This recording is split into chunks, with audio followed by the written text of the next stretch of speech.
Nous vous savons nombreux à suivre le journal de la ville. Mesdames et messieurs, voici le sommaire. L'Union européenne a décidé de répondre favorablement à l'invitation officielle des autorités congolaises de déployer une mission d'observation électorale européenne.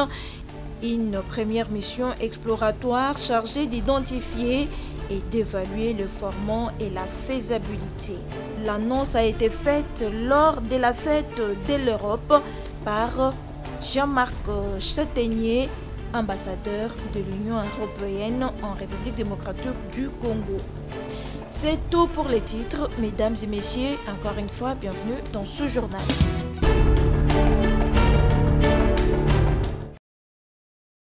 C'était sur le plan stratégique l'une des plus importantes séances de travail de la mission du ministre de l'Enseignement primaire, secondaire et technique cette semaine à Londres, en marge du Forum mondial de l'éducation. L'entretien s'est tenu ce mardi 9 mai 2023 face au palais de Westminster au cœur de Londres, au centre des conférences Queen Elizabeth II.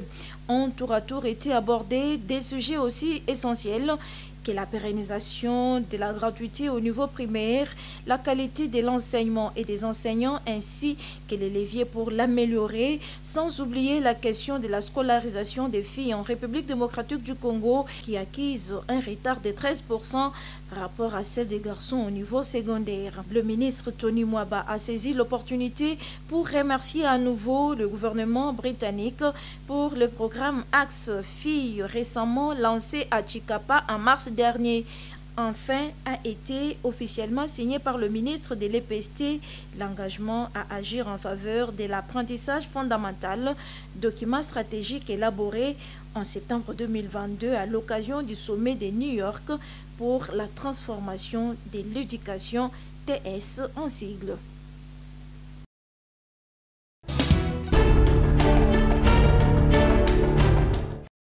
Gestion de la catastrophe humanitaire de Calais, cause, évaluation des dégâts, mesures et actions urgentes du gouvernement en faveur des sinistrés, c'est le thème central qui a fait l'objet du briefing hebdomadaire tenu ce lundi 8 mai 2023 par le ministre de la Communication et Médias, porte-parole du gouvernement, Patrick Muyaya Katembwe.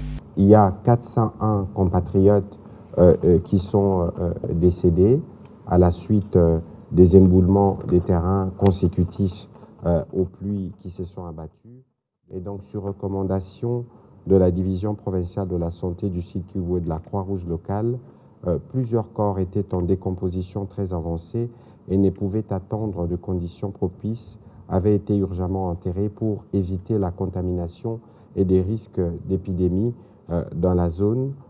Et donc, les collègues du gouvernement qui sont partis sur place ont pris des dispositions pour que demain, on organise des obsèques dignes pour les compatriotes, pour 120 compatriotes qui doivent être enterrés demain.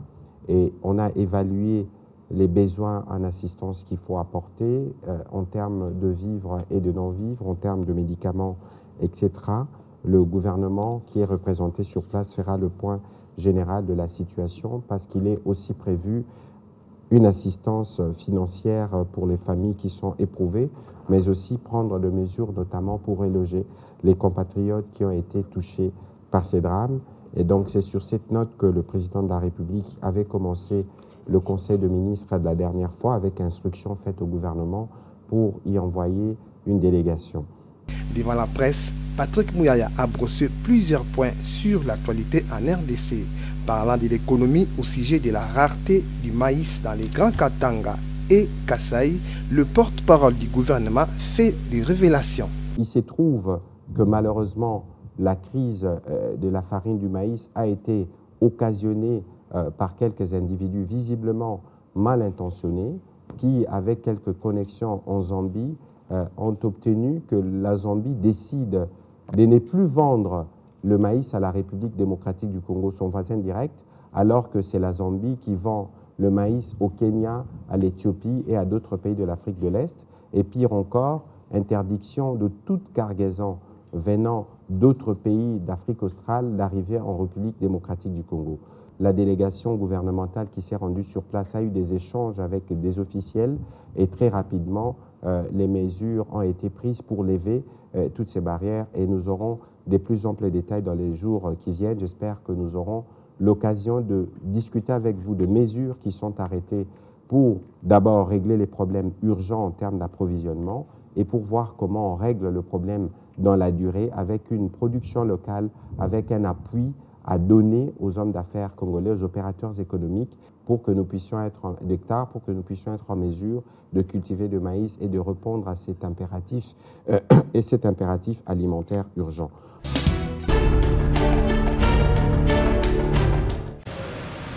Le rendez-vous électoral 2023 tend à être respecté par la Commission électorale nationale indépendante, conclut la plateforme Agir pour les élections transparentes et apaisées à État dans un point de presse ce mardi 9 mai 2023 et c'est à l'issue de l'exercice d'évaluation citoyenne mi-parcours du calendrier électoral 2022-2027 organisé à Kinshasa durant 3 jours.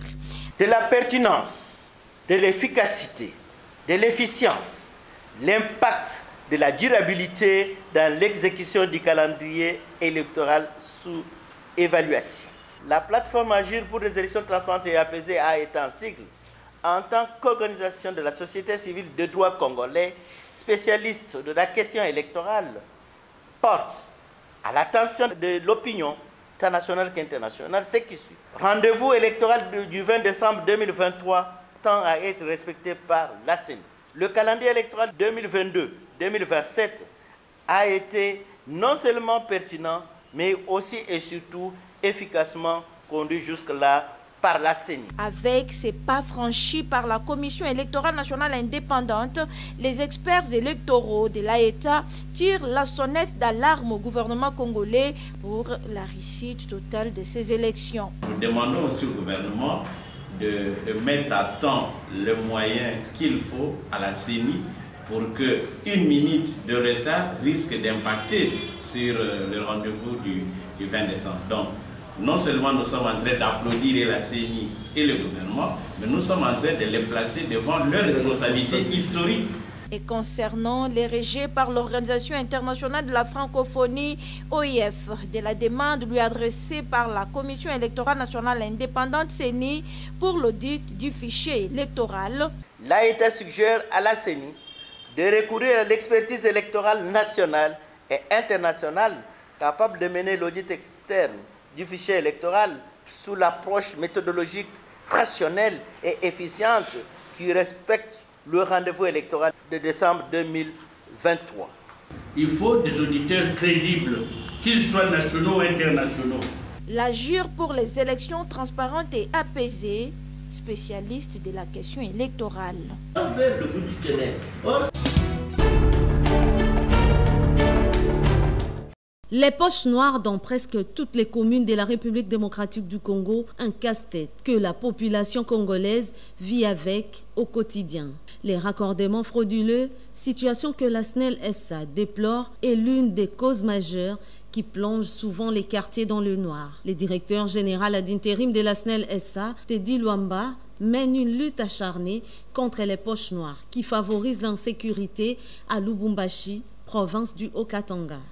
Nous sommes dans une émotion croyable. Espérons vraiment que quelque chose de bien va se passer. Dans la vision du chef de l'État, Félix-Antoine Tshisekedi Tshilombo, il veut que la desserte en électricité à nos populations soit notre priorité. Aussitôt atterri, je me suis dit je veux directement faire l'investigation pour voir les zones où il y a de l'insécurité suite au manque de desserte en électricité. La SNEL SA entend améliorer la desserte en énergie électrique sur toute l'étendue du pays avec la construction des nouvelles sous-stations et autres postes haute tension. Ces chantiers ont été visités par les directeurs généraux ad intérim de la SNEL SA, Teddy Luamba, avant l'installation dans la commune de Katouba d'un nouveau transformateur.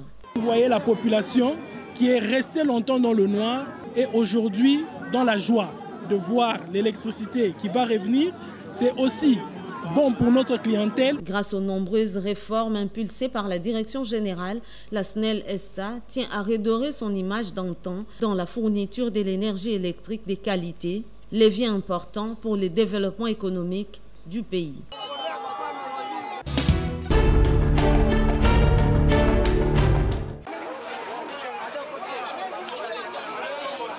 Aussitôt arrivé tard dans la soirée dans la province du Kwilu, territoire de Bulungu, secteur Kilunda, Maître Roger Boulaboula, candidat de l'unité nationale, a de prime abord débuté sa tournée par la visite du nouveau centre de santé construit dans le village Putubongo par un fils de ces villages. C'est avant de procéder à la signature d'un partenariat avec ces centres pour la bonne prise en charge de la population de cette contrée, suivi de la coupure du ruban symbolique.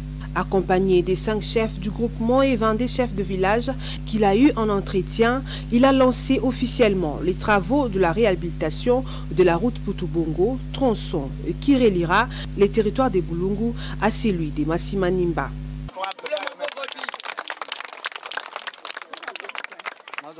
C'était également une occasion pour ces cadres du parti agissant pour la République de l'excellence Guilo Ndomboyo de rappeler à sa base ce que c'est la campagne dite d'adhésion d'1 million de membres que AREP veut atteindre. Nous avons promis un certain nombre de problèmes, principalement nous sommes venus pour les bases d'un centre de santé dont nous sommes partenaires, centre de santé du Dr Sédhi, dont nous sommes en partenariat. Et nous en avons profité également pour lancer officiellement la réhabilitation de la route qui relie le territoire de Masimanimba, le territoire de Bulungu, en passant par le village Putubongo et le village de Par l'occasion, nous avons convié les différents chefs de groupement qui sont les chefs d'affaires pour nous accompagner dans cette démarche afin d'avoir l'autorisation préalable de pouvoir débuter cette démarche.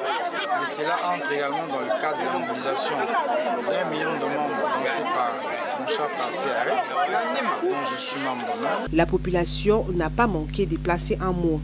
Donc c'est Peli Makas Koya Maître Roger pour le développement Kassambo. Banzela na biso koto ebeba. Donc so tali to tambo na difficulté. C'était prévu à Roya na mutukatia mais moi kota na mutukezate pour banzela ezate. Notons par ailleurs que Sédine, fils de Bulungu, a payé la facture de malades trouvés sur place et a promis aux responsables son implication afin d'équiper ces centres de santé. Massacre de population de Kenge en 1997, Javiba ne cessera jamais de commémorer cette journée. Pour ses 26e anniversaire, une messe de suffrage a été dite à la cathédrale Mwenze Anuarité de Kenge le vendredi 5 mai. Organisée par l'ASBL, les jeunes authentiques et visionnaires du Grand Bandundu et ses environs, ceux à la présence des familles des victimes de ces drames qui avaient emporté la vie d'une centaine de populations de ces territoires. Après messe, les temps étaient consacrés à la conférence dénommée Dialogue direct où les participants ont débattu sur les sujets qui rongent leur communauté.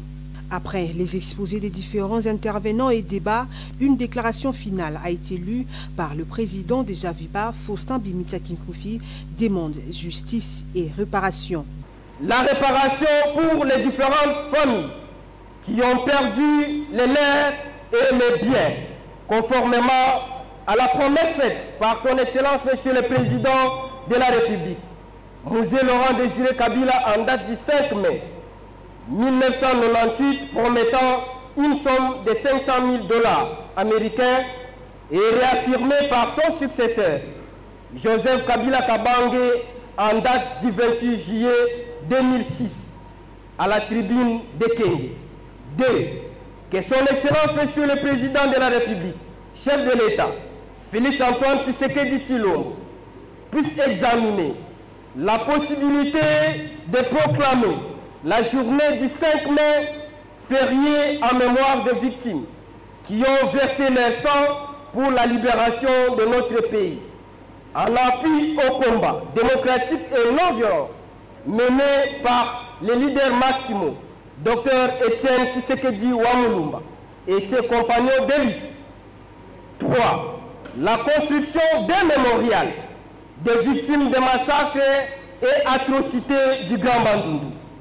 4. La relance des activités du parc agro-industriel de Bukangalonzo, ce qui permettra d'occuper la jeunesse et lui éviter ainsi le recrutement et l'embrigadement dans ces différents mouvements d'incivisme dans le triangle Kwamut, Bagata, Kenge et la commune de Maluku.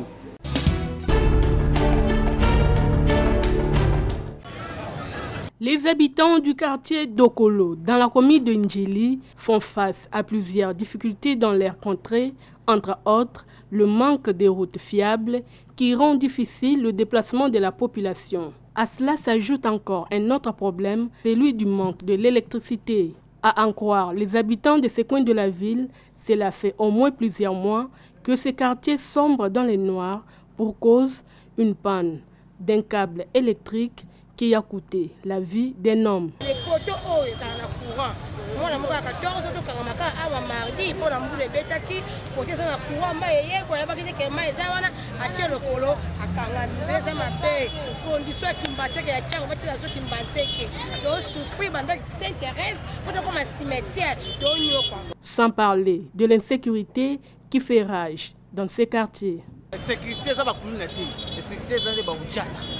Bango nde bazawana babanga mutute balobake bango awawa ba respecta mutute général kaso n'est pas bango zelo côté bango bazana mukonzité to ebite so webisa biso ba ujana to funda bango po ba obike auditora etali bango te et puis là quand ça se passe na bimbatere papa ni ba ujana bazana la agité batata mibimba ko beta ba jeune ko beta ko boma batuto so ko prendre unité o euti. Buté à tous ces problèmes, la population lance un cri d'alarme.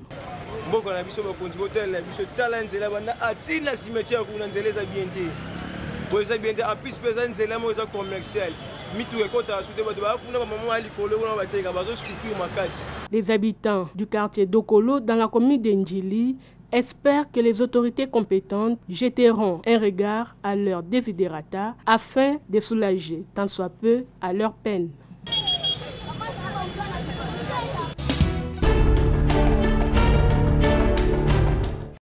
La Société nationale d'électricité SNEL SA, département de distribution de Kinshasa, DDK, informe son aimable clientèle que suite aux défauts survenus sur le câble 30 kV de la liaison Lingwala-Gombe, dans la prise empiétée par les constructions anarchiques et à l'avarie du disjoncteur 6.6 kV transformateur numéro 1 de l'association Kintsuka, des perturbations dans la fourniture de l'énergie électrique sont observées depuis ce dimanche 7 mai 2023 à 22 h dans certains quartiers des communes ci-après: Gombe, Kitambo, Lingwala, Ngalema et Mongafula.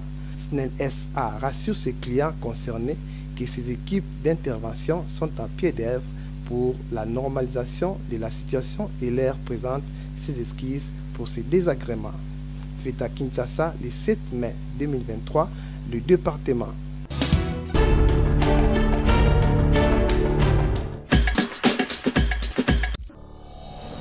Nous sommes arrivés à la fin de ce journal de la ville, mesdames et messieurs.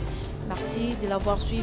Le prochain rendez-vous est fixé pour ce jeudi et d'ici là, portez-vous bien.